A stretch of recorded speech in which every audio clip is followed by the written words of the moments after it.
여러분, 똘똘한 빌라 투자 모르시면 여기로 오세요.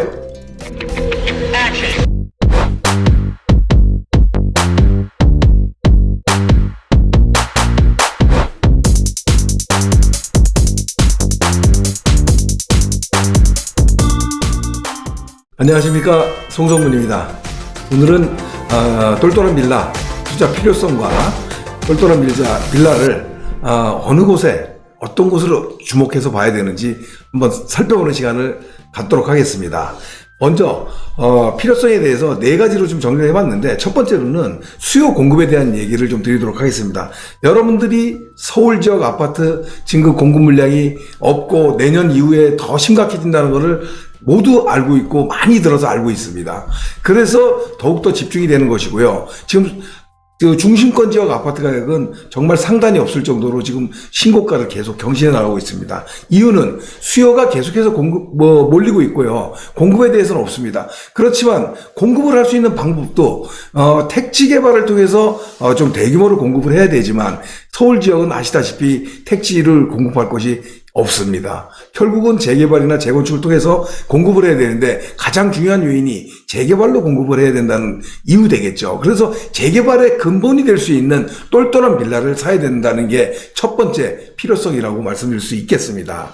자, 두 번째로 봤을 때는 일단은 수익률에 대한 얘기를 드릴 수 있습니다. 일단 우리가 투자, 아파트나 아파트가 재료가 되는 빌라 이런 걸 봤을 때, 재개발과 재건축 나눠놓고 봤을 때는 초기 투자 비용을 따질 수가 있겠죠. 그래서 투자금 대비 수익률을 얘기하는 건데, 일단 재건축에 비해서 똘똘한 빌라, 재개발을 투자하는 것이 굉장히 투자 금액이 적기 때문에 수익률이 높습니다. 많이 알고 계신 내용이긴 하겠지만, 재건축 아파트를 들어갔을 때는 이미 전세 비율이 30%에서 40% 정도 선에 지금 밖에 차지하지 않고 있습니다. 그렇다면은 거의 60-70%에 하는 전체 매매가의 60-70%를 투자하고 상당한 기간을 기다려야 되는 이런 어떤 투자 수익을 봤을 때는 결코 수익률이 이렇게 높다라고 볼 수가 없기 때문에, 물론 안정적인 측면은 있을 수 있지만 투자 금액 대비 수익률은,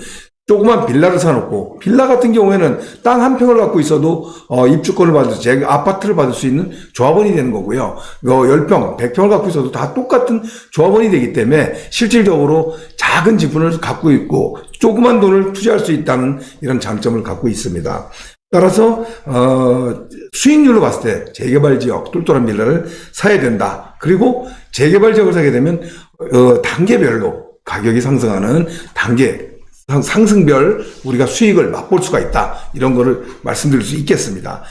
자, 다음은 우리가 서울 재개발 투자 필요성 세 번째, 시장 환경의 변화입니다. 우리가 현금 가치 하락, 인플레이션이라고 하죠. 우리가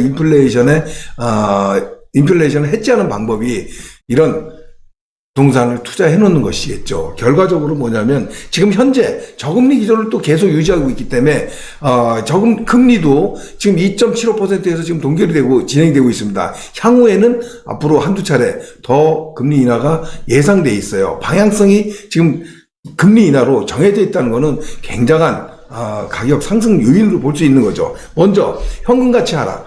우리가 생각을 해보시죠. 현금 1억을 갖고 우리가 있을 때, 지금 현금 1억과 과거 3년 전, 5년 전 1억을 한번 생각해 보신다 그러면 아주 예측하기 쉽겠습니다. 앞으로 3년 후, 5년 후에 1억은 과연 어떻게 될 것인가에 대한 돈 가치입니다. 결국 인플레이션 해치를 위해서 무조건적인 부동산 투자는 기본이다. 앞으로 향후에 인플레이션을 해치하는 가장 확실한 방법이다. 이렇게 말씀드릴 수 있겠습니다. 마지막 네 번째 필요성에 대해서 말씀드리겠습니다.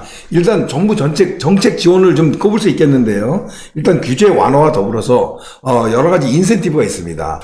무슨 얘기냐면, 일단 노후도 같은 경우에는 지금 정부에서 굉장히 지원을 많이 해주고 있습니다. 또 서울시에서 지원도 굉장히 크고요. 무슨 얘기냐면, 도정법상 지금 노후에 대한 비율을 점점 낮추고 있습니다. 67%에서 지금 60%로 낮췄고요. 또 지금 모아타운 같은 경우에는 50%, 노후도를 점점 낮추고 있어요. 그리고 복합개발 사업에서는 경우에 따라서는 노후도를 보지 않는 경우까지 생기고 있습니다. 그래서 지금 정부의 지금 그 노후도에 대한 지원이 굉장히 크다. 이렇게 좀 볼 수 있고요. 또 용적률에 대한 인센티브를 두 번째로 들 수 있는데, 사업별로 지금 재개발 같은 경우도 뭐 법적 상한 용적률을 채워주고, 물론 다른 임대 아파트의 어떤 공급량도 늘어나는 것이지만은 어쨌든 인센티브를 굉장히 주고 있습니다. 또한 역세권 개발이라든가 도심 복합 개발 사업이라든가 이런 것들은 아주 우리가 상상하기 어려운 뭐 상업지로까지도 좀 진행을 시켜주는 역세권 개발 같은 경우에는 뭐 무려 1100%까지도 가능할 수 있는 이런 어마어마한 인센티브를 지금 받고 있는, 결과적으로 정부 아니면 서울시에 엄청난 지원을 지금 받고 있다. 그래서 이런 공급 부족에 대한 서울시의 정책이 또 정부의 정책이 충분히 활용해야 될 지금 정확한 시점에 와 있다, 이렇게 볼 수 있고요. 두 번째로는 세제 혜택인데요. 주택수 배제.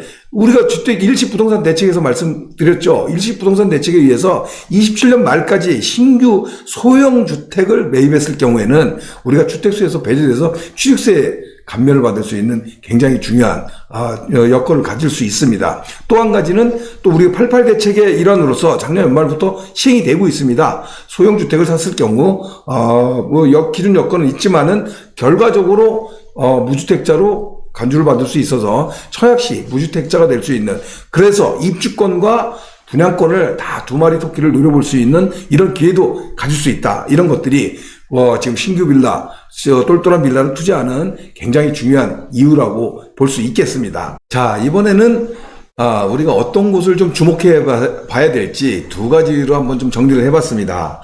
첫 번째로는 입지에 대한 얘기인데요. 결국 이 GTX 신교통망 이런 것들을 조금 한번 강조해드리고 싶습니다. 우리 GTX가 지금 진행되고 있는데 실질적으로 A 노선 마지막 중간 부분이 지금 연결이 안 돼 있지만 이런 어떤 개통된 곳 인근의 중심권 지역을 좀 한번 봐야 될 것이고요. GTX 신호선, 우리가 지금 계속 공사를 하고 있는데, 동북권서부터 내려오는 이런 GTX 신호선 개통 예정지에, 이런 개발 호재까지 역세권 개발과 연관되는 이런 사업지들이 굉장히 많이 있습니다. 그래서 이런 역 주변, 굉장히 좀 우리가 주목해서 봐야 될 것이다, 이런 생각이 드는데, 이런 것들은 왜 그러냐면, 결과적으로 역세권 개발과 더불어서 복합 개발이 이루어졌을 때, 이런 교통 여건의 호재와 교통 여건이 개선됨으로써 인구 유입이 되고 또 그 인구 이동을 통해서 여러 가지 주변의 변화들이 불가피하게 따라오죠. 결국 주거 환경이 좋아지고 주거 여건이 계속 증가한다는 겁니다. 그래서 이런 주거 여건이 좋아지고 이런 주거 환경이 좋아졌을 때 거기가 바로 우리가 얘기하는 A급지로서 상승할 수 있는 그런 지역이 되기 때문이죠. 그래서 어떤 똘똘한 빌라를 찾을 때는 이런 것을 굉장히 처음에 염두에 두고 투자를 해야 된다, 이렇게 생각이 들고요. 두 번째로 우리가 봐야 될 것이 주변 아파트 시세가 높은 곳입니다. 이런 것은 뭐냐면 기본 중에 기본인데, 내가 투자하는 곳, 내가 사고 있는 똘똘한 빌라가 아닌가를 봤을 때는 이 주변에 이 빌라가 아파트가 됐을 때, 32평 아파트가 됐을 때, 이 아파트가 10억인지, 15억인지, 20억인지, 30억인지에 대해서는 굉장히 다를 것입니다. 그래서 20억 이상, 30억, 이 정도 될 수 있는 그런 A급지 가능성이 높은 곳, A급지가 될 수 있는 곳을 들어가야 된다, 이런 얘기를 좀 드리고 싶습니다. 이런 교통 여건과 더불어서 이런 A급지로 상승할 수 있는 여건, 아니면 현재 A급지인 이런 지역에 정말 우리가 투자 포인트로 잡을 수 있는 곳, 이런 것을 찾아 들어가야 된다는 게 입지에 대한 얘기입니다. 두 번째로 말할 수 있는 거는 단계별 정비사업별 투자입니다. 이런 똘똘한 빌라를 투자를 할 때는 일단 어느 시점에서 들어갈 수 있느냐, 이런 거를 좀 얘기 드릴 수 있겠죠. 자, 우리가 한번 보면 정비사업은 여러 가지 단계를 거칩니다. 이런 단계들을 거치는데, 처음에 뭐 추진위 단계에서부터 조합 설립도 나올 수 있고요. 또 그 다음에 사업 시행인가, 뭐 관리처분, 또 뭐 이주민 철거, 뭐 이렇게 되는 단계들을 거칩니다. 이런 단계를 거치면서 실질적으로 가격은 상승을 할 수밖에 없습니다. 마지막 단계로 갔을 때는 굉장히 투자 금액이 높겠죠. 높은 대신 또 뭐 사업이 얼마 남지 않은 안정성을 보일 것이고요. 우리는 투자를 큰 돈을 들여도 안정성을 확보할 수 있는 이런 투자도 하겠지만은, 초기 단계에 들어가서, 아주 초기 단계에 들어가면 소액 투자를 들어간다는 것이죠. 이런 소액 투자를 갖고 훗날 시간이 많이 흘러서 시간 투자를 했을 때 결과적으로 큰 수익을 얻을 수 있는 이런 투자를 많이 지향을 하고 있기 때문에 결과적으로 초기 단계로 좀 들어가 있는다, 이런 말씀을 좀 드릴 수 있겠습니다. 실질적으로 여기는 조합 설립 전 단계라고도 얘기를 했지만 뭐 정비 계획을 위반하는 이런 초기 단계, 동의서를 걷는 이런 단계에 들어간다면 더더욱더 아주 적은 돈으로 투자할 수 있는 상황이 될 수 있겠죠. 두 번째로 얘기할 수 있는 거는 사업별 투자인데, 재개발은 종류가 굉장히 여러 가지가 있습니다. 뭐 여러분들이 많이 하는 뭐 가로주택 정비 사업을 모아서 또 모아타운이 되는 거고요. 이런 것들이 또 말고도 신속통합계획 재개발도 있을 것이요. 또 역세권 재개발, 역세권 활성화 사업, 뭐 이런 등등 여러 가지 사업들이 있습니다. 하지만 최근의 트렌드는 어떤 인센티브를 굉장히 많이 받을 수 있는 사업들은 역세권 개발 사업 쪽으로 집중되고 있습니다. 따라서 내가 투자하고 있는 곳이 어떤 사업으로 좀 진행을 할 수 있느냐, 이런 것들도 굉장히 우리가 주목해 봐야 될 상황이다. 결과적으로 두 가지를 합쳐본다 그러면 초기 단계에 중심권 지역에 어떤 역세권 사업이라든가 복합개발 사업이라든가 이런 것들을 혜택을, 인센티브를 많이 받을 수 있는 곳, 이런 곳으로 가야 된다는 게 두 번째 내용입니다. 자, 마지막으로 이 똘똘한 빌라 투자 타이밍을 얘기하는 왜 지금인가를 좀 얘기 드리겠습니다. 자, 지금 현재는 재개발 규제 완화와 더불어서 수요 급증기를 동시에 진입하고 있습니다. 저는 이렇게 판단하는데요. 무슨 얘기냐면 완화, 정부, 서울시에서 지금 계속해서 공급을 위해서 정책을 완화시켜주고 정비사업을 독려하고 있죠. 이런 데다가 수요 급증, 수요가 지금 차고 넘칩니다. 지금 신규 아파트에 대한 수요가 차고 넘치기에 이런 것들이 앞으로 3년 동안 계속 지속될 것으로 보여집니다. 최소한.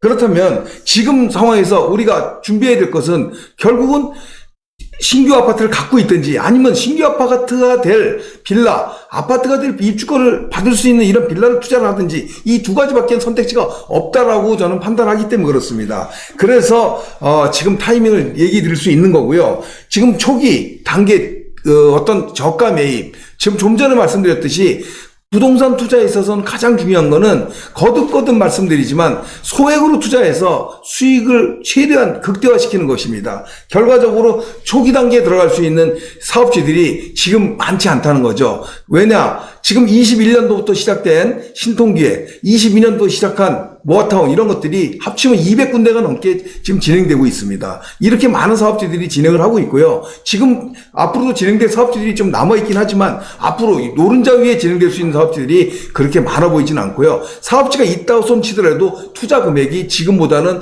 최소한 1.5배, 2배, 3배 정도까지 늘어날 수 있는 확률이 너무나 큽니다. 그거는 수요 공급의 원칙에 의해서 수요가 지금 계속해서 지금 급증하고 있다, 이렇게 보시면 됩니다. 거의 소액 투자 마지막 단계가 올해가 아닐까, 저는 이런 판단을 하고요. 결과적으로 소액으로 투자해서 장기적인 보유를 통한 어떤 나중에 내 수익에 대한 극대화, 이런 것들이 재개발 투자, 똘똘한 빌라 투자의 가장 핵심이다, 이렇게 말씀드릴 수 있겠습니다.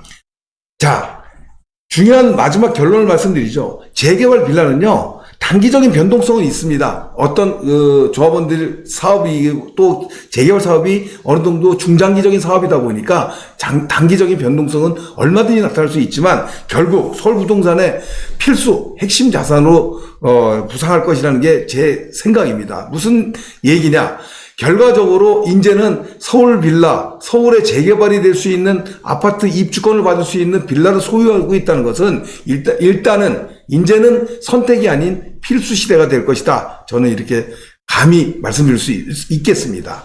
자, 여기까지 똘똘한 빌라의 투자에 대한 필요성과 또 더불어서 주목할 것에 대해서 한번 알아봤습니다. 이렇게 빌라 투자에 대해서 오늘 말씀드린 내용에 대해서 궁금하신 내용이라든가 더 자세히 좀 알고 싶은 분들은 세미나에 오시거나 개별적으로 상담에 오시게 되면 더욱더 자세히 한번 설명드리는 이런 시간 한번 갖도록 하겠습니다. 한정훈의 부동산 DJ에서는 여러분들의 고민을 기다립니다.